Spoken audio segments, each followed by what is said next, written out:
Sveiki visi.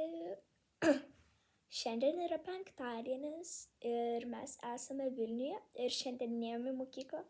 Aš pažaidžiu tenisą. Tai pirmas varžybas praėjau bajų. Tai kad nežaidžiau. O antras žaidimas žaidžiau prieš tokią Taisiją ir pralaimėjau. Tai žiauriai sėdai.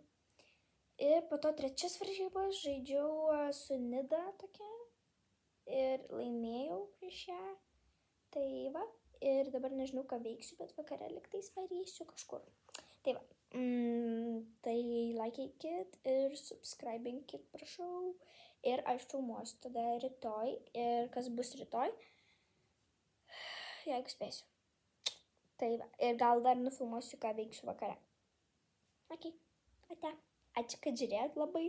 Prašau, likeinkit ir subscribinkit. Ir rašykite į komentarus, ar jums patinka žaisti tenisą ir kiek turite taurių. Ačiū, kad žiūrėjote ir ate.